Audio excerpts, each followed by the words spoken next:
بسم الله الرحمن الرحيم. الحمد لله رب العالمين، والصلاة والسلام على سيد المرسلين وخاتم النبيين محمد وآله وأصحابه أجمعين. أما بعد، فقد قال النبي صلى الله عليه وسلم: من وجد سعة لأن يضحي فلم يضحي فلا يخربن مصلانا، او كما قال النبي صلی اللہ علیہ وسلم. معزز سامعین، آج قربانی کے کچھ اہم مسائل کی طرف ہم آپ کی توجہ مبذول کرائیں گے. یعنی جانور کیسا ہونا چاہیے، عیبدار نہیں ہونا چاہیے، کن کن چیزوں کو فقہا نے، علماء نے عیب شمار کیا ہے، اور اسی طرح بڑے جانور میں کتنے حصے بنائے جا سکتے ہیں، اس کی کچھ تفصیل ہم آپ کے سامنے رکھنے کی کوشش کریں گے.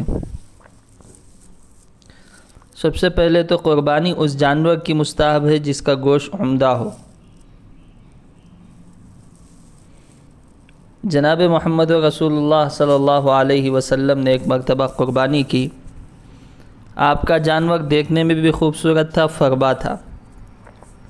حضرت ابو سعید خدری رضی اللہ تعالیٰ عنہ روایت کرتے ہیں، آپ علیہ السلام نے سینگوں والے نر مینڈے کی قربانی کی.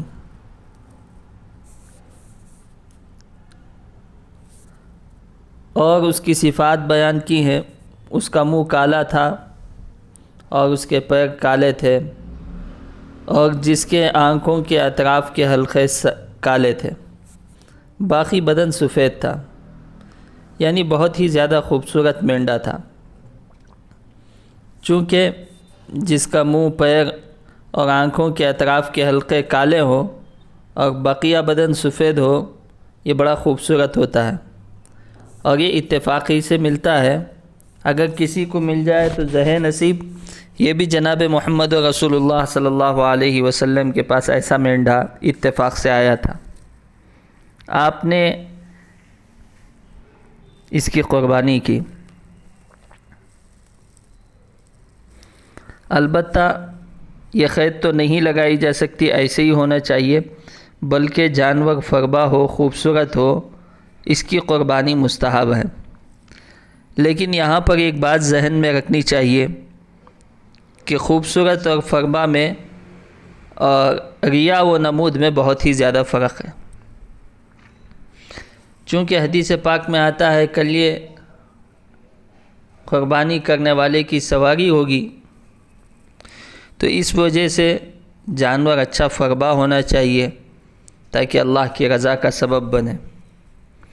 لیکن زیادہ قیمتی جانور لے کر، زیادہ فربا جانور لے کر اس کی نمائش کرنا، لوگوں کو دکھاتے پھرنا کہ ہم نے اتنے ہزار کا، اتنے لاکھ کا مینڈھا، بکرا اور بڑا جانور خریدا ہے، یہ ریا اور نمود میں آتا ہے.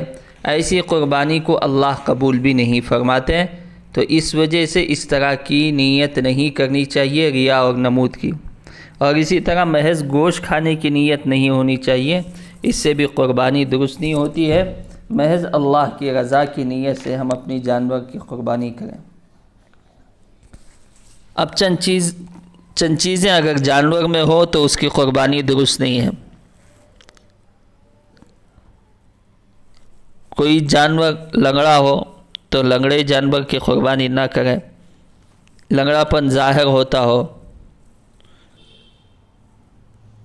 یعنی 3 پاؤں سے چل سکتا ہے، چوتھا پاؤں زمین ہی پر نہیں رکھتا، یا چوتھا پاؤں صرف سہارے کے لیے رکھتا ہے، چلنے میں اس سے سہارا لیتا ہے، لنگڑ کر چلتا ہے، لیکن سہارا لیتا ہے تو اس کی قربانی درست ہے. لیکن اگر پیر ہی نہیں رکھتا ہے، پیر سے معذور ہے، تو اس کی قربانی درست نہیں ہے. اور وہ جانور جو اندھا ہو یا کانا ہو، یعنی آنکھ کی 1/3 یا اس سے زیادہ روشنی چلی گئی ہو، تو اس کی قربانی بھی درست نہیں ہے. نمبر 3، ایسا بیمار جانور جو گھاس نہ کھاتا ہو اس کی قربانی بھی درست نہیں ہے۔ نمبر 4، اتنا دبلا مریل جانور جس کی ہڈیوں میں گودا نہ رہا ہو، اس کی علامت یہ ہے کہ وہ پیروں کے بل کھڑا نہ ہو سکتا ہو، ایسے جانور کی بھی قربانی درست نہیں ہے۔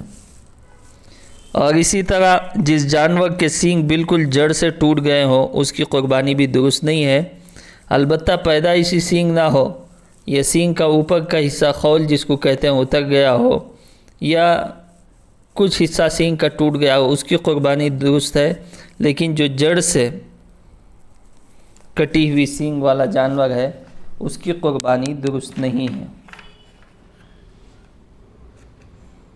اور قربانی کی جانوروں کی عمریں کیا ہونی چاہیے؟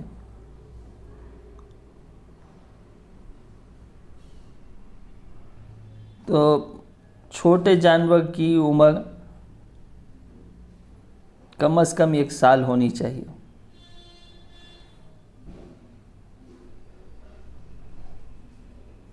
البتہ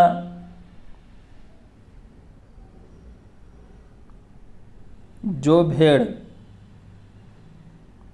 6 مہینے ہی کا ہو یا اس سے زیادہ کا ہو لیکن زیادہ فربا ہوتا ہو، اور اسی طرح دور سے دیکھنے میں 1 سال ہی کی عمر کا لگتا ہو، 1 سال کی جانوروں کی مشابہت رکھتا ہو، تو اس کی قربانی بھی درست ہے۔